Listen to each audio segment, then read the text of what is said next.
ठीक है, तबीयत ठीक है? हाँ ठीक है, स्टार्ट रिकॉर्डिंग स्टार्ट। हाँ, तुम स्टार्ट करो। ठीक मैं अभी 2 मिनट में वीडियो ऑन करती हूँ। ठीक है। है,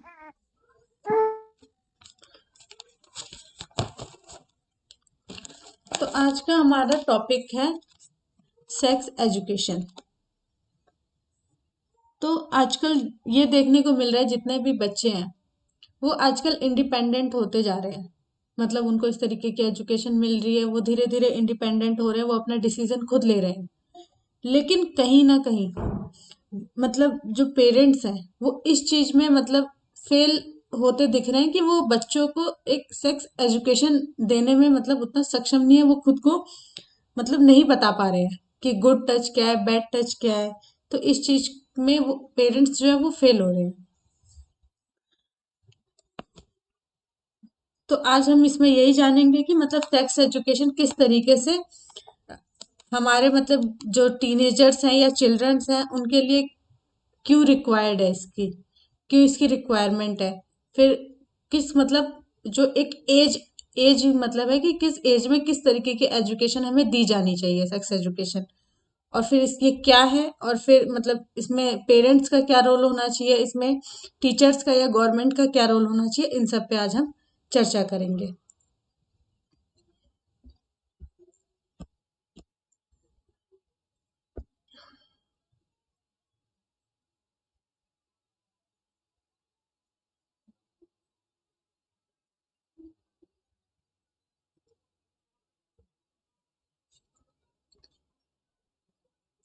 तो सेक्स एजुकेशन सबसे पहले तो यही जानते हैं कि सेक्स एजुकेशन है क्या। तो यौन शिक्षा क्या है? यौन शिक्षा एक शैक्षिक सिद्धांत है जो शरीर के विभिन्न यौन परिवर्तनों और प्रक्रियाओं के बारे में जागरूकता बढ़ाता है। इसका लक्ष्य है यौन संचारित रोग, सुरक्षित यौन संबंध, प्रजनन स्वास्थ्य संबंध और उससे संबंधित अंगों, गलत धारणाओं से बचाने के लिए जागरूकता बढ़ाना। ये इसके लक्ष्य हैं। अब हम ये जानेंगे कि यौन शिक्षा की हमें जरूरत क्यों है, आखिर हमें ये बच्चों को क्यों देनी चाहिए। तो एक एनसीआरबी की रिपोर्ट आई थी 2021 में, जिसमें यह कहा गया कि बच्चों के खिलाफ और बच्चों के द्वारा जो सेक्सुअली ऑफेंसेस हैं उनमें वृद्धि देखी गई है। जैसा मतलब 33,348, 64% के आसपास ये वृद्धि देखी गई है।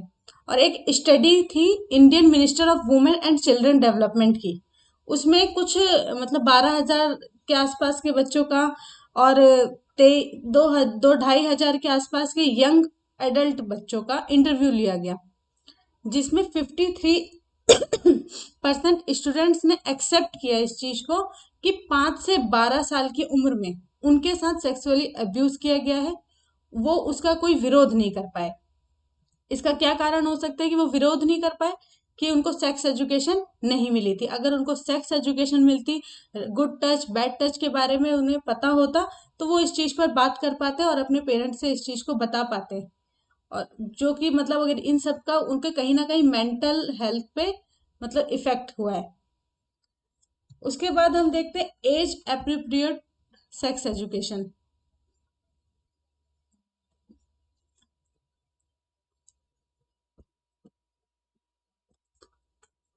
कि मतलब किस एज के बच्चों को हमें किस तरीके की एजुकेशन देनी चाहिए। तो 6 वर्ष तक के जो बच्चे हैं उनको सेक्स ऑर्गन्स की जानकारी देनी चाहिए, उनके नाम वगैरह बताए जाने चाहिए। दूसरा है कि गुड टच और बैड टच की जानकारी उन्हें होनी चाहिए। छोटे छोटे बच्चों को इनको बताना चाहिए कि कैसा गुड टच है, कैसा बैड टच है। ये 6 से 10 वर्ष तक के बच्चों को, जैसे कि आजकल 9 से 10 साल की एज में लड़कियों को मतलब मेंस्ट्रुएशन होते हैं, तो उसके बारे में उनको जानकारी देनी चाहिए कि ताकि वो उस चीज से डरे नहीं, कि हाँ ये एक नेचुरल चीज है, इसको वो इजीली एक्सेप्ट कर सके। और डिजिटल मीडिया को कैसे एक्सप्लोर करना है इसके बारे में भी बच्चों को जानकारी देनी चाहिए। और 10 से 15 वर्ष तक के बच्चों का मतलब सेक्सुअल चॉइस, कि मतलब अगर कि वो उनका अगर किसी होता है ना कि मतलब एलजीबीटीक्यू, मतलब खुद को वो अगर उस चीज के लिए पहचान पा रहे हैं तो उनको उस चीज के बारे में बताना चाहिए। और फिर सेफ सेक्स के बारे में बताना चाहिए इसमें। और जो सेक्सुअल इंसिडेंट्स होते हैं, जितने भी न्यूज़पेपर वगैरह में होते हैं या जो भी, उनको घर में बच्चों के साथ सबके साथ मिलकर डिस्कस करना चाहिए कि आखिर ये हो क्यों रहे हैं। एक ये इसमें, और दूसरा है कि 15+ जो एज के बच्चे, उनके साथ तो हर विषय पर चर्चा की जानी चाहिए।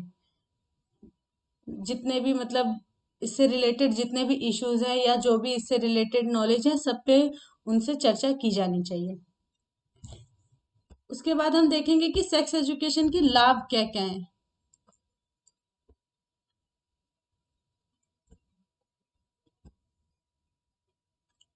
ऊपर चला गया थोड़ा। इसके लाभ है कि मतलब जैसे सेक्सुअल ट्रांसमिटेड डिजीज होती हैं, सेफ सेक्स, अनइंटेंडेड प्रेगनेंसी, ये सब जो होता है इनके बारे में हम लोग अवेयर कर सकते हैं उनको, वो जिससे कि वो अपना डिसीजन जो है वो अच्छा डिसीजन ले सके, और वो मतलब किसी भी चीज के लिए ना बोल सके, जैसे से no to unprotected sex. Reports जैसे थी जो नेशनल हेल्थ फैमिली सर्वे की रिपोर्ट 4 और 5 दोनों के बीच का अगर मतलब वो देखा गया, तो उसमें ये पाया गया कि जो टीनेज अनइंटेंडेड प्रेगनेंसी के जो नंबर है वो कम नहीं हुए हैं। तो इसकी अगर एजुकेशन देंगे तो कहीं ना कहीं ये चीजें कम होंगी। फिर है कि टीनेजर्स अपने बायोलॉजिकल चेंजेस को लेकर नेचुरली एक्सेप्ट करेंगे उस चीज को, वो उसके गिल्ट फील नहीं करेंगे, ना ही वो मेंटली इफेक्ट होंगे। गलत इन्फॉर्मेशन के कारण वो मेंटली भी अफेक्ट होते हैं, गिल्ट उनको फील होता है, वो अपनी पढ़ाई पर फोकस्ड नहीं हो पाते हैं। फिर है कि अदर जो रिपोर्ट्स हैं, नहीं सॉरी, रिस्पेक्ट है, जो मतलब वो अदर सेक्सुअल प्रेफरेंसेस को भी रिस्पेक्ट देते हैं, अगर उनको इन सब चीजों की नॉलेज होती है तो। फिर कि बाल शोषण को कम किया जा सकता है। एनसीआरबी रिपोर्ट 2021 में जो पॉक्सो एक्ट के तहत जो 34% जो केसेस दर्ज किए गए हैं, तो उनमें अगर सेक्स एजुकेशन दिया जाएगा तो उनमें इस चीज की कमी आएगी। फिर है कि शरीर और यौवन के दौरान होने वाले परिवर्तनों के बारे में अवेयरनेस बढ़ेगी। फिर है विभिन्न प्रकार के जो मिथक जो समाज में फैले हुए हैं उनके प्रति जागरूकता होगी। उसके बाद कुछ मिसकॉन्सेप्शंस हैं जो समाज में फैले हैं,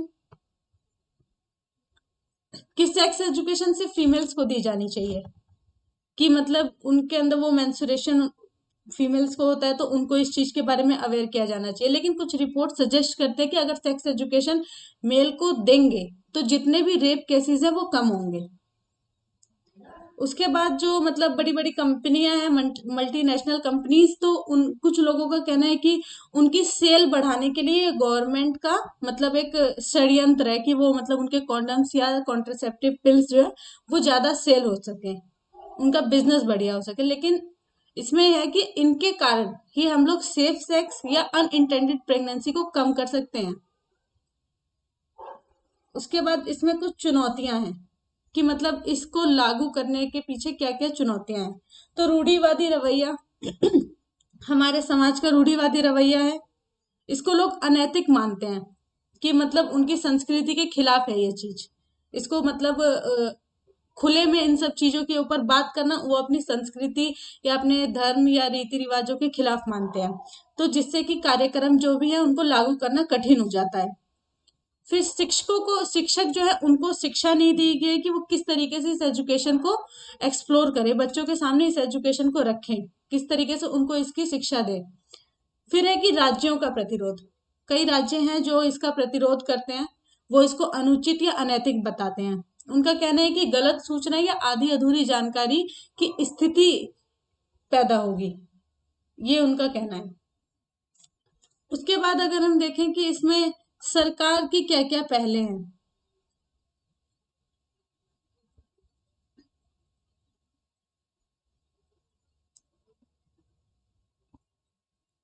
तो जैसे स्कूल हेल्थ प्रोग्राम शुरू किया गया है, जिसमें ये बोला गया है कि एक है कि मतलब टीचर्स को हेल्थ एंड वेलनेस एम्बेसडर बनाया गया। उसमें ये कि मतलब साल के 24 हफ्ते सेक्स एजुकेशन उनमें दिया जाएगा। और फिर इसमें बताया कि स्टूडेंट्स को क्या बनाएगा, तो हेल्थ और वेलनेस मैसेंजर, जो मतलब ये नॉलेज जो स्कूल में उनको दी जाएगी उसको सोसाइटी में स्प्रेड करेंगे। और एवरी ट्यूसडे को हेल्थ एंड वेलनेस डे मतलब घोषित किया गया। फिर उसके बाद जैसे झारखंड है, वो स्कूल बेस्ड प्रोग्राम बनाया, वहां पे लॉन्च किया जिसका नाम है उड़ान। एड्स नियंत्रण कार्यक्रम शुरू किया गया, यौन स्वास्थ्य इन सबसे संबंधित इसमें जानकारी दी जाती है, ये एक पहल है। फिर केरला हाईकोर्ट ने पॉक्सो के बारे में जागरूकता को बढ़ाने के लिए 2024 और 25 से पाठ्यक्रम में मतलब इसको शामिल करने की बात की है। उसके बाद है कि अर्श है कि adolescent reproductive and sexual health strategy जैसी पहलों का विस्तार। इसका है कि मतलब जितने भी मतलब जो पूर्व किशोर बच्चे हैं या फिर जो बड़े लोग हैं, उन सभी तक इस शिक्षा की पहुंच को सुनिश्चित करना। इसी में जैसे कुछ मूवीज आई हैं जो मतलब सेक्स एजुकेशन से रिलेटेड है, शुभमंगल सावधान हो गई, OMG 2। तो ये कुछ मूवीज हैं जो इससे मतलब लोगों को इसके एजुकेशन का मतलब महत्व बता रही हैं। फिर अगर हम आगे की राह मतलब देखें तो जैसे कि हम सेमिनार्स का आयोजन कर सकते हैं, लोगों को एकजुट लाके इसके बारे में अगर हम अवेयरनेस फैलाएं तो इससे भी मतलब लोग इस बात इन इससे रिलेटेड बात करने में फिर हिचकेंगे नहीं। छात्रों को उनके अधिकार, दायित्व और कानूनी ढांचे के बारे में शिक्षित किया जा सकता है। और पाठ्यक्रम का जो निर्धारण है वो उस ढंग से किया जाए कि उसमें इस प्रकार का शिक्षा भी शामिल हो, और मतलब शिक्षकों को भी उस तरीके से मतलब उनको ट्रेंड किया जाए कि मतलब किस तरीके से इस मतलब सेक्स एजुकेशन को प्रोवाइड करना है, बच्चों को किस तरीके से उन्हें समझाना है, ये सारी चीजें इसमें इंक्लूड करनी है। अब इसमें और क्या क्या पॉइंट्स ऐड कर सकते हैं, आप लोग बता दीजिए। इसमें हम लोग मनोवैज्ञानिकों की हेल्प ले सकते हैं ना, जो वो समझे किस एज के लिए किस इंफॉर्मेशन को दिया जाना सही होगा और किस तरीके से दिया जाना कि उसका गलत इम्पैक्ट ना पड़े, ये हम लोग कर सकते हैं। और जब होता है ना जो रिस्ट्रिक्शन आ रही है कि लोग उसको अनैतिक माने, तो हम लोग क्या कर रहे हैं, उनको साथ में लेके आए जो भी हैं, जैसे धार्मिक गुरु हो गए ना, जो भी सिविल सोसाइटी हो गए, परिवार हो गए, उससे क्या होगा कि उनको अगर हम लोग कॉन्फिडेंस में ले लेंगे ना, तो चीजें जो उसको फैलाना इजी हो जाएगा। कि वो किस आधार पे इसको अनैतिक मान रहे हैं, हम लोग फैक्ट उनको बताए हैं ना कि अगर आप नहीं कर रहे हो तो आपके बच्चों से तो पहले से ये सब अपराध हो ही रहा है ऑलरेडी, तो अगर आप बताएंगे तो वो अपराध रुकेंगे। इस तरीके से हो सकता है इस चीज को। इसमें हम पेरेंट्स को भी मतलब सेमिनार वगैरह करके ना पेरेंट्स को भी इंक्लूड कर सकते हैं, वो अपने बच्चों को किस तरीके से उनके साथ बात करें, ठीक है ना, ताकि तो बच्चे भी हेजिटेट ना हो, पेरेंट्स भी हेजिटेट ना हो। तो ये नीतियां मतलब सरकार की तरफ से भी स्कूल्स में चलाई जा सकती है। बिल्कुल।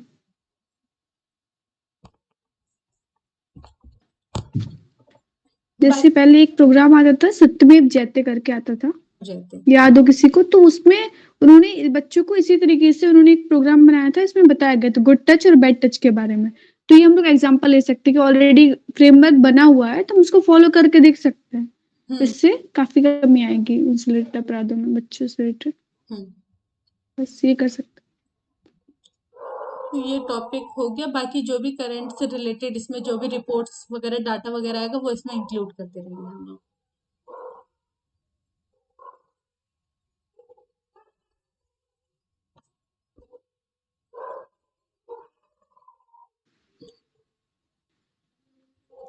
मेरा वाला टॉपिक कर तुम, मैं उसको कर देती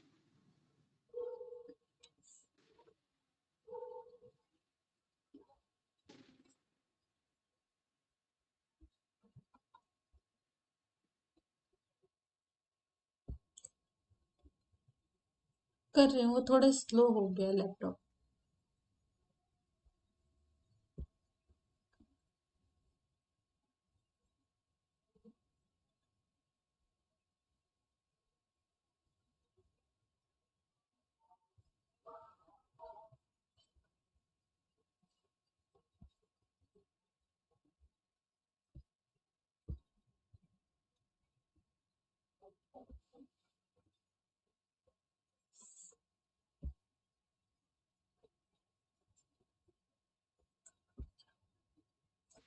टाइम लग रहा है ये सर तो फिर स्टार्ट करूँ नहीं तो मैं फिर ऐसे।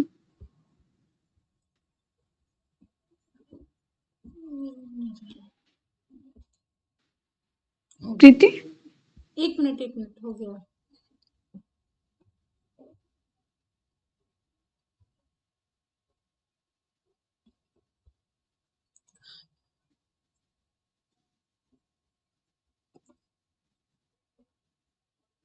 प्रीति आवाज आ रही है? म्यूट था, आ गया, मतलब हम्म, लोड हो रहा है वो।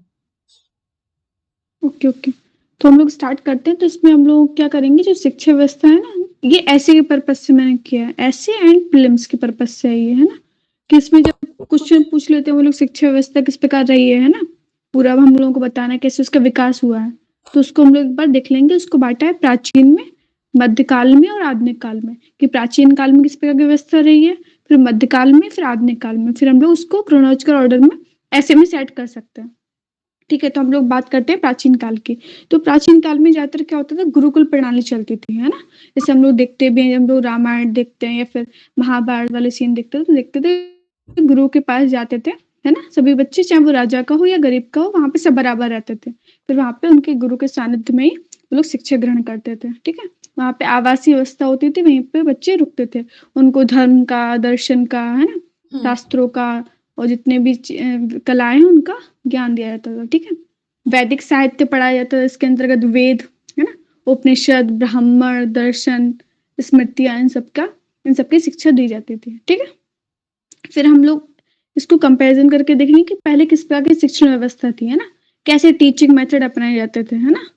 फिर उसको हम लोग आज से कंपैरिजन कर सकते हैं। इससे पहले क्या होता था कि वो अनुकरण, आवृत्ति और कंठस्थ व्यवस्था थी। मतलब क्या, जैसे हम लोग देखते हैं ना कि जब मंत्र कोई सिखाया जाता है तो वो बार बार बोलते थे और बच्चे उसको दोहराते थे, इस प्रकार वो लोग सीख लेते थे। ठीक है, फिर दूसरा उनका मेथड था व्याख्या करना, दृष्टांत बताना। कोई, जैसे उनको अगर कोई भी बताना है, ईमानदारी वाली बात बतानी है ना, या फिर सत्यवादिता वाली बात बतानी है, तो वो राजा हरिश्चंद्र का उदाहरण दे देंगे, है ना। इस तरीके से वो लोग दृष्टांत के माध्यम से बच्चों को समझाते थे। ठीक है, फिर उनकी तीसरी जो विधि थी वो थी प्रश्नोत्तर, है ना, प्रश्न उत्तर करते थे। वाद विवाद के दो बच्चों को उन्होंने ले लिया कि इस टॉपिक पे आप बात कीजिए, है ना, और वाद विवाद प्रक्रिया के माध्यम से वो जो भी उसका रिजल्ट है उसको प्राप्त करते थे।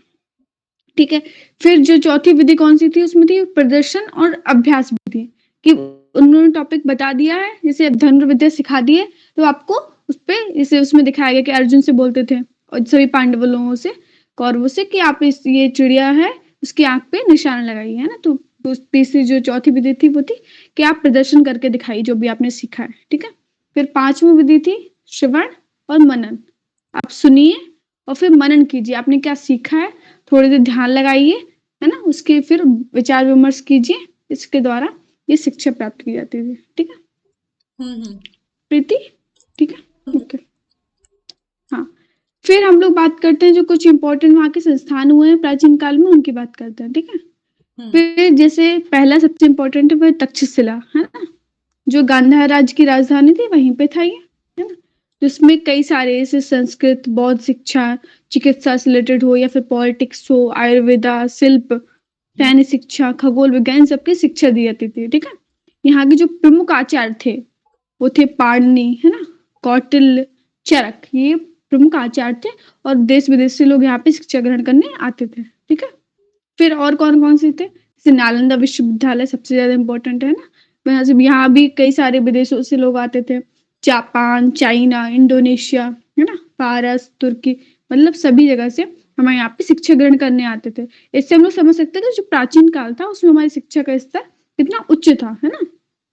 हाँ, उसमें हर प्रकार की शिक्षा को दी जाती थी, उनके लिए बकायदा लाइब्रेरीज बड़ी बड़ी बनी हुई थी, इसका नाम रत्न सागर था, बहुत सारी लाइब्रेरीज बनी हुई थी ये। ठीक है, फिर हम लोग जो फाइयान वगैरह है उन सब, उन्होंने भी इसका वर्णन किया हुआ। ठीक है, अब हम बात करते हैं और कौन कौन सी थी, उसका मैंने डिटेल में लिखा है, सिर्फ पॉइंट लिखे हैं। विक्रमशिला हो गई, है ना, बल्लभी हो गई, उदंतपुरी हो गई, हाँ, है ना, तो ये सब यूनिवर्सिटीज उस टाइम पे फेमस थी प्राचीन काल में। ठीक है, हम लोग बात करते हैं वहां पे एग्जाम कैसे लिए जाते थे, है ना, परीक्षा कैसे कंडक्ट होती थी। तो एक तो उनकी विधि थी मौखिक विधि, जैसे कोई भी क्वेश्चन है वो डायरेक्ट पूछते थे गुरुजी, आपको आंसर देना होता तुरंत ही, है ना। फिर ये क्या, सबसे इम्पोर्टेंट बात है जो हम लोग उससे ले सकते हैं प्राचीन काल से, उसमें ये था कि आपको सर्टिफिकेट नहीं मिलता था, है ना। जैसे अगर आपने कोई भी कर लिया तो आपको ऐसे, जैसे अभी क्या होता है, अगर आपने 12th पास किया तो आपको 12th की सर्टिफिकेट मिल जाता है पास का, है ना, फिर डिग्री मिल जाती है। तो पहले ऐसा नहीं था, पहले था कि जो आपकी योग्यता है वही प्रमाण है, जरूरत नहीं किसी भी सर्टिफिकेट की, है ना। तो ये हम लोग ग्रहण कर सकते हैं वहां से। जैसे इसमें क्या था कि बस कुछ नाम है। हाँ प्रीति कुछ बोलना? नहीं। हाँ, तो यहाँ कुछ नाम है जो प्रीलिम्स के लिए इम्पोर्टेंट हो सकता है। क्या होता था, जो 12 वर्ष की शिक्षा प्राप्त कर लेते थे और एक, है ना, जो स्टूडेंट 12 वर्ष की शिक्षा ग्रहण कर लेगा और एक वेद का जिसने अध्ययन कर लिया अच्छे से, उसको बोलते थे स्नातक। ठीक है। फिर जिसने 24 वर्ष की और 2 वेद का अध्ययन किया उसको बोलते थे वसु। ठीक है। और जिसने 36 वर्ष या 3 वेदों का अध्ययन किया उसको बोलते थे रुद्र।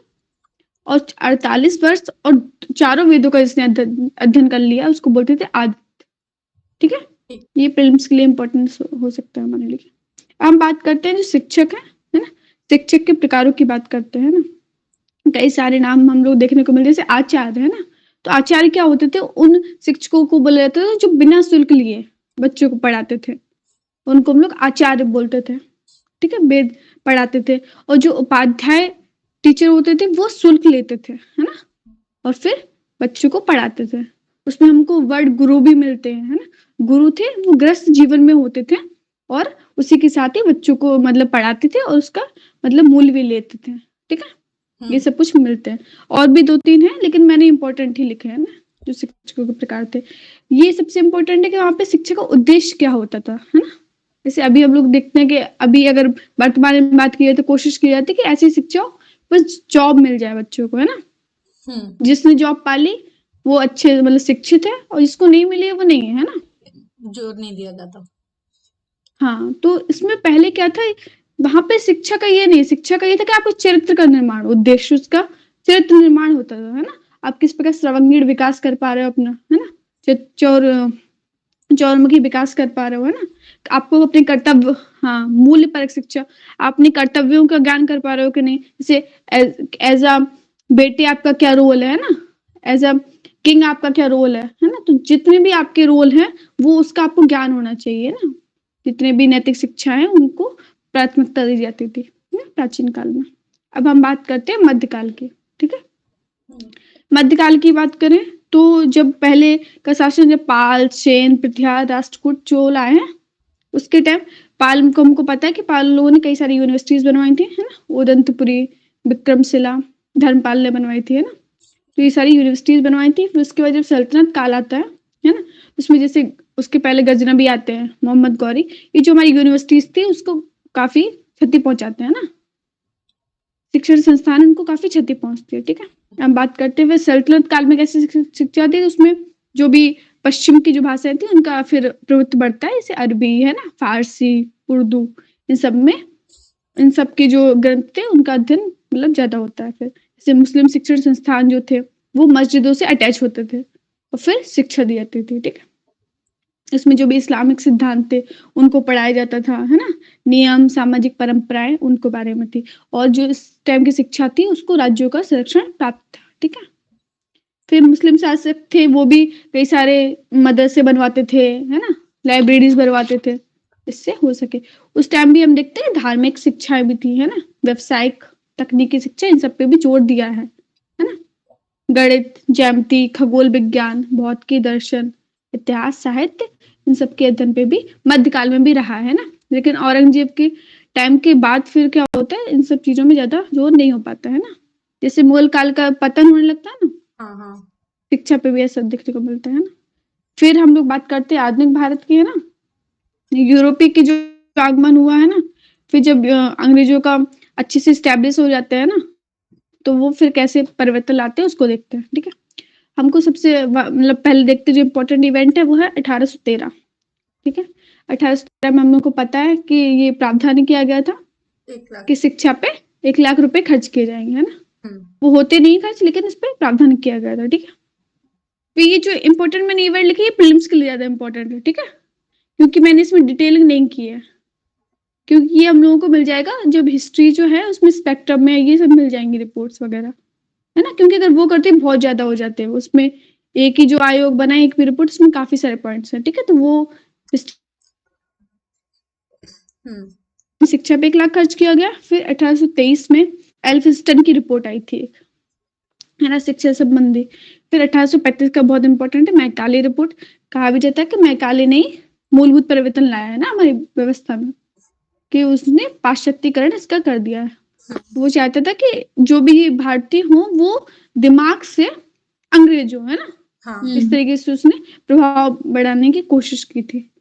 फिर जो 1854 में वुड डिस्पैच आता है ना, जो हायर एजुकेशन उससे रिलेटेड आया था। हाँ, ये इम्पोर्टेंट है, जितने भी कमीशन है हिस्ट्री के लिए बहुत इम्पोर्टेंट है ना? प्रीलिम्स में क्वेश्चन आए हुए हैं, जैसे वुड डिस्पैच से क्वेश्चन आया हुआ है ना? ये क्वेश्चन फिर रिपीट 1842 मतलब रिपीट हाँ होते रहते हैं, भले उनका पैटर्न। हाँ, इसके जो पॉइंट्स है ये बहुत इंपॉर्टेंट है सभी। ठीक है, तो 1882-83 में हंटर कमीशन आया था, जिसने प्राइमरी एजुकेशन पे जोर दिया था, है ना? फिर 1902 में रैले आयोग आया, 1905 में राष्ट्रीय शिक्षा परिषद बनी थी, है ना?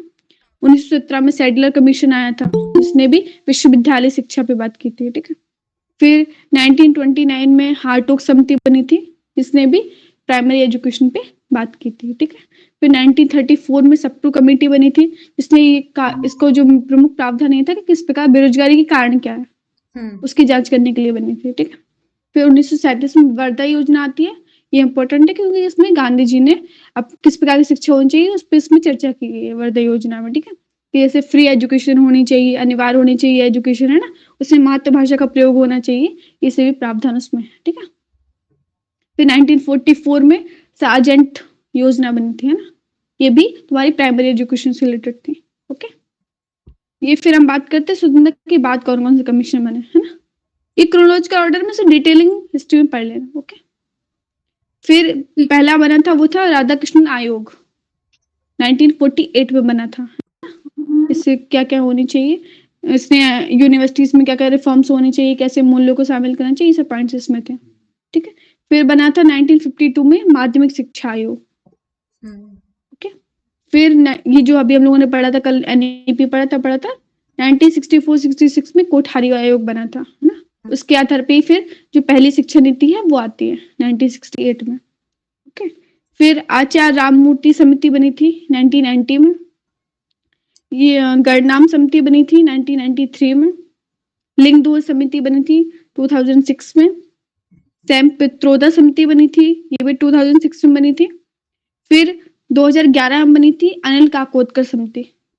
ठीक है, 2012 में बनी है तुम्हारी केवी पवार समिति, और जो तूने बात की थी कल प्रीति, हाँ 2016 में, हाँ ये है टीएस सुब्रमण्यम समिति, है ना? और फिर हमने पढ़ ही ली थी नीति वगैरह, इसके हम लोग क्रोनोलॉजिकल में आ जाएंगे कि अभी जो चल रही है राष्ट्रीय शिक्षा नीति 2020 चल रही है, उससे पहले क्या क्या हुआ है ये हम लोगों को पता चल गया। ठीक है, तो ये हमारे ऐसे के लिए स्टफ हो जाएगा। अब हम लोग कुछ कोर्स पढ़ लेते हैं जो हम लोग के ऐसे के लिए इम्पोर्टेंट हो सकते हैं। ठीक है, प्रीति कर देना।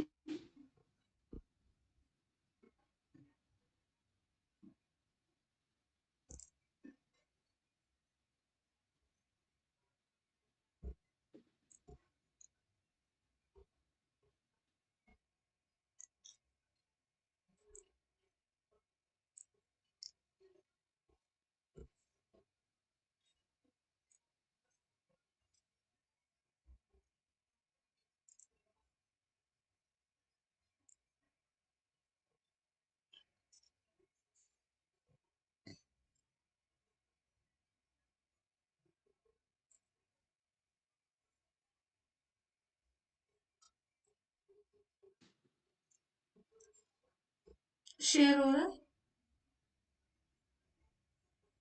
अभी आ नहीं रहे हैं।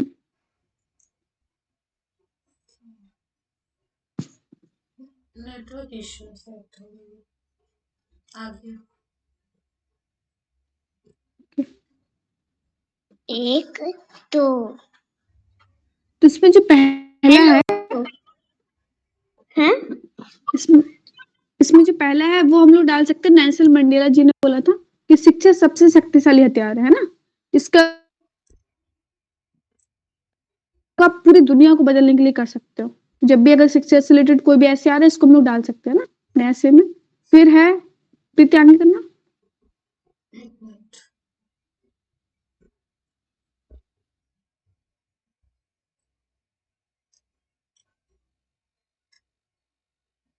मार्टिन लूथर किंग ने बोला था कि बुद्धि और चरित्र, है ना, अगर इसका हम लोग विकास कर लेते हैं ना, तो यही अच्छी सच्ची शिक्षा का लक्ष्य यही है, ठीक है। और फिर गांधी जी ने कहा था इसके बारे में कि अगर आपको सीखना है तो एक सभ्य घर जैसे कोई स्कूल नहीं हो सकता, स्कूल नहीं है, और एक भद्र अभिभावक जैसे कोई शिक्षक नहीं है। अगर आपको आपके टीचर मतलब पेरेंट्स अच्छे मिल जाते हैं तो वो आपको बहुत कुछ सिखा सकते हैं। आपका जो घर का एनवायरनमेंट है वो आप में मूल्यों का विकास कर सकता है ना, ये कर सकता है। तो आगे करना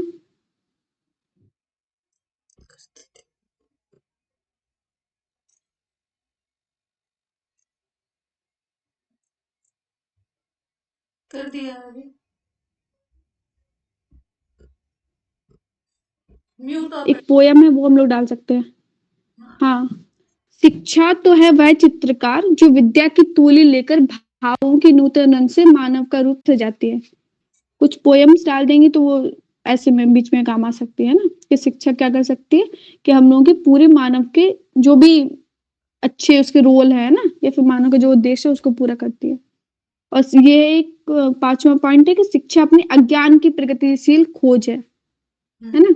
ये शायद इससे रिलेटेड शायद क्वेश्चन आया हुआ है, यही शायद पॉइंट था, और ये ऐसे में क्वेश्चन आया हुआ है ऑलरेडी। ये कोटेशंस एज अ ऐसे भी आ सकता है ना, मतलब सिर्फ कोटेशंस दे दे फिर नहीं, मुझे लगता है ये शायद आया भी हुआ है, जहां तक मुझे याद है ये आया हुआ है शायद, अज्ञान की प्रगतिशील खोज है, ठीक है। फिर ये जो है ये था इसमें कोट कि मतलब कभी कभी क्या होता है ना कि हम लोग सिर्फ किताबी ज्ञान ले लेते हैं, तो उसमें था कि धूप में निकलो घटाओं में नहाकर देखो, जिंदगी क्या है किताबों को हटाकर देखो, है ना। तो कभी कभी क्या होता है कि हम लोग कुछ लोग कहते हैं जो किताब सिर्फ उन्होंने पढ़ लिया ये सब एकेडमी, लेकिन उनको फिर भी नॉलेज नहीं हो पाती है कैसे उनको जीना चाहिए, कैसे दूसरों का आदर करना चाहिए। तो हम लोग देख सकते हैं सिर्फ किताबी ज्ञान से ही व्यक्ति में पूर्ण विकास नहीं होता है ना, उसको आसपास की चीजें उनसे भी वो सीख सकता है ना। वे सुकरात जी ने कहा था कि मैं ज्ञानी इस अर्थ में हूं कि मैं जानता हूं कि मैं कुछ नहीं जानता, है ना। तो ये कहा जाता है कि जो आपको सच्चा ज्ञान होता है ना वो आपको सरल बनाता है ना, आपको हल्का बनाता है। मतलब क्या,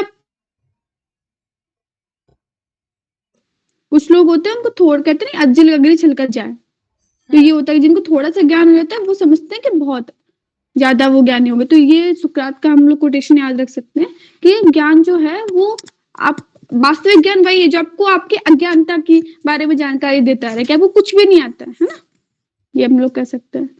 फिर ये ऐसे था जो मैंने ऐसे में पढ़ा था कि कामयाब नहीं काबिल होने के लिए पढ़ो, है ना, जो 3 डेट में लाइन है उसको भी हम लोग डाल सकते हैं। फिर जो कबीर जी की है कि पोथी पढ़ जग मुआ पंडित भया न कोई, ढाई आखिर का प्रेम का पढ़े सो पंडित हो, है ना। कि हमको ये जो शिक्षा है वो तो ठीक है, उसके साथ प्रेम की शिक्षा जो है उसका भी हमको ज्ञान होना चाहिए। फिर वही कि राष्ट्र के भाग के स्वरूप का निर्माण जो मैंने बताया था ऐसे आया हुआ 2017 में, उसके वो लाइन भी हम लोग डाल सकते हैं, है ना, कि राष्ट्र के जो भाग के स्वरूप का निर्माण है उसकी कक्षाओं में ही होता है, ठीक है। हाँ, फिर आगे कर दो। फिर ये वाले डाल सकते हैं कि ये तो जोश से रिलेटेड आगे। ये स्वामी विवेकानंद ने कहा था, है ना, शिक्षा के बारे में कि हमें ऐसी शिक्षा की आवश्यकता है जिससे चरित्र का निर्माण हो, मन की शक्ति बढ़े, बुद्धि का विकास हो, मनुष्य अपने पैरों पर खड़ा होने सीखे, है ना, वही वास्तविक शिक्षा है। टैगोर जी ने कहा था कि अविद्या जो है वो बुद्धि को भ्रमित करती है, जबकि सच्ची शिक्षा जो है वो आत्मा का ज्ञान कराती है ना। तो हम लोग देख सकते हैं कि यहाँ पे सिर्फ जो अभी शिक्षा का उद्देश्य चल रहा है उससे हटके है ना, कि आपको आत्मा का ज्ञान हो, है ना। फिर मूलहीन शिक्षा अगर होगी तो क्या होगा, है ना। तो इसमें जैसे बड़ा हुआ तो क्या हुआ, जैसे पेड़ खजूर है ना, पंक्ति को छाया नहीं फल ला गया थी दूर, कि आपने खूब शिक्षा दे दी लेकिन अगर उसको मूल्यों को समाहित नहीं किया ना तो वो शिक्षा का उपयोग दूसरी जगह करेंगे, गलत कामों में करेंगे, है ना। जैसे हम लोग देखते हैं कई सारे बड़े बड़े जो टेररिस्ट में भी एक नाम आते हैं ना, हैकर्स हैं, वो अपनी शिक्षा का दुरुपयोग करते हैं। आपने उनको शिक्षा तो दे दी, जैसे बंदूक है आपको दे दी, लेकिन आपको कहाँ यूज करना है कहाँ चलाना है ये बताया नहीं, है ना, तो गलत भी इसका उपयोग हो सकता है। तो ये जो हमारे मूल्य होते हैं वो उसको सही दिशा देते हैं, है ना, तो हमको ये याद रखना होगा। फिर जो आज की शिक्षा के बारे में कमेंट आता है कि जो हम लोग की शिक्षा है वो मूल्यों को विकसित नहीं कर रही है। इसमें लिखी हुई एक अच्छी लाइन कि घरों पर नाम थे, नामों के साथ औहदे थे, बहुत तलाश किया मगर कोई आदमी ना मिला, है ना। जैसे हम लोग आज देखते हैं, हम लोगों ने पहले भी डिस्कस किया हुआ है कि लोग वहाँ पे अपनी जो डिजिटल वर्चुअल लाइफ है इसमें इतना खो गए हैं, उनको पता ही नहीं है ना? क्या चल रहा है।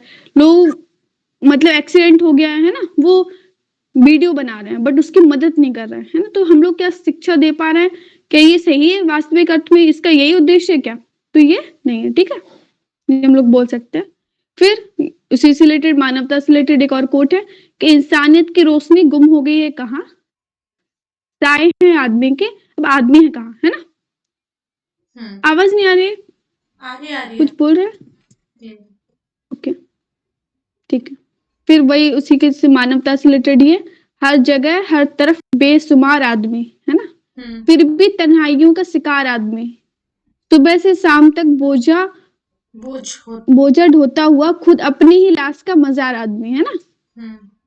तो ये हम लोग डाल सकते हैं कि व्यक्ति अभी भी हम लोगों को जिस वर्तमान शिक्षा व्यवस्था है अगर उसमें मूल्यों को शामिल नहीं किया तो ऐसी शिक्षा व्यवस्था का कोई फायदा नहीं होगा। इतने अपराध बढ़ रहे हैं ना, नए नए प्रकार के लोग अपराध सोच रहे हैं, जैसे अभी चल रहा है डीप फेक, है ना? तो अपराध का भी अपग्रेडेशन हो जाएगा लेकिन अपराध खत्म नहीं होंगे, ठीक है? अपराध में तरीके बदल रहे हैं, बिल्कुल।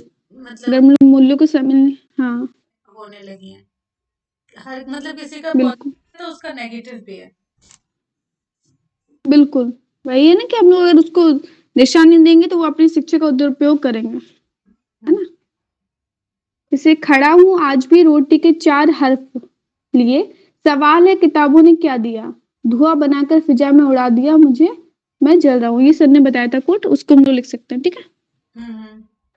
फिर और भी कुछ कोट है, अगर ये हम लोग का बस कलेक्शन ना और अगर याद है तो हम लोग उसको कहीं ना कहीं जरूरत के हिसाब से उनको फिट कर सकते हैं। ये तालीम का असर है कि ऊंचे हमारे सर है ना, ये भी डाल सकते हैं, जरूरत पड़ेगी। सर्वपल्ली राधाकृष्णन जी जो है उन्होंने क्या कहा था कि शिक्षा का सही लक्ष्य जो है वो जानकारी इकट्ठा करना नहीं है ना? श्रेष्ठ दृष्टिकोण प्रदान करना है कि सिर्फ आपको किसी चीज की इन्फॉर्मेशन होगी वो काफी नहीं है, आप कैसी चीजों को देखते हैं। जब तक आपका नजरिया नहीं बदलता है ना तो शिक्षा का कोई मतलब नहीं है। जो सूचना और तकनीक से परे हो, सूचना कभी ज्ञान नहीं हो सकती है ना, और ना ही ज्ञान बुद्धिमत्ता है। ये सर बोलते हैं ना कि रट्टाफिकेशन, अगर आपको खूब आपने चीजें रट ली कोई मतलब नहीं है उसका, है ना? अगर आप उसका वास्तविक अर्थ तक आप नहीं पहुंच सके तो जब भी अगर ऐसा रिलेटेड कोई क्वेश्चन आता है कि वर्तमान शिक्षा व्यवस्था में क्या समस्याएं है ना, तो हम लोग डाल सकते हैं। फिर ये है कि शिक्षक के बारे में कि अच्छे शिक्षक कैसा होना चाहिए और क्या उसका रोल है। तो शिक्षक समाज का ही नहीं बल्कि राष्ट्र निर्माण का अति महत्वपूर्ण स्तंभ है ना, हम लोग लिख सकते हैं कि जो एक शिक्षक होता है वो वास्तविक अर्थ में हमारे जो भविष्य मतलब राष्ट्र के भविष्य का निर्माण करता है। रचनात्मक अभिव्यक्ति और ज्ञान में प्रसन्नता जगाना शिक्षक की सर्वोत्तम कला है। अल्बर्ट आइंस्टीन जी कहते हैं कि अगर हम लोग उसमें बच्चों में क्यूरियोसिटी अगर हम लोग उत्पन्न नहीं कर सके ना तो कोई मतलब नहीं है टीचिंग का। ये हम लोग कर सकते हैं बस।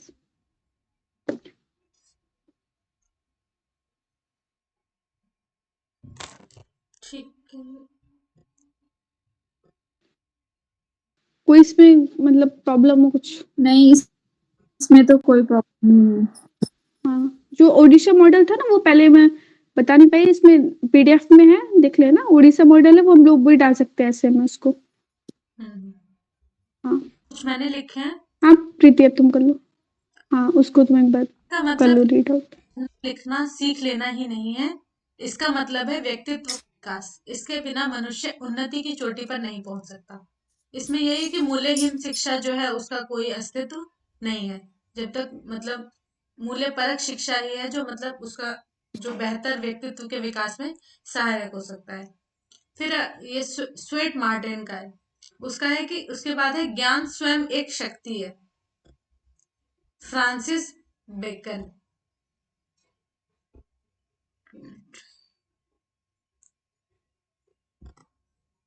मतलब अगर इस पे हम लोग चाणक्य को कोट कर सकते हैं, जो तूने बोला ना ज्ञान स्वयं एक शक्ति है। हाँ कि किस प्रकार उन्होंने किया था अपने ज्ञान के द्वारा चंद्रगुप्त मौर्य को तैयार किया था। उसके बाद है सूर्यकांत त्रिपाठी निराला जी का है कि मतलब संसार में जितने प्रकार की प्राप्तियां हैं उनमें शिक्षा सबसे बढ़कर है। अगर आपके पास शिक्षा है तो बाकी चीजों की प्राप्तियां भी आप कर सकते हो। फिर है ज्ञान में किए गए निवेश से सबसे उत्तम लाभ प्राप्त होता है, बेंजामिन फ्रैंकलिन। इसको शायद सर ने पढ़ाया भी है। फिर है कि शिक्षा हमें आत्मविश्वास देती है ताकि हम खुद के सपनों को प्राप्त कर सके, अब्राहम लिंकन। फिर है किसी विचार को स्वीकार किए बिना उसका मनोरंजन करने में सक्षम होना एक शिक्षित दिमाग की निशानी है, अरस्तु का ये।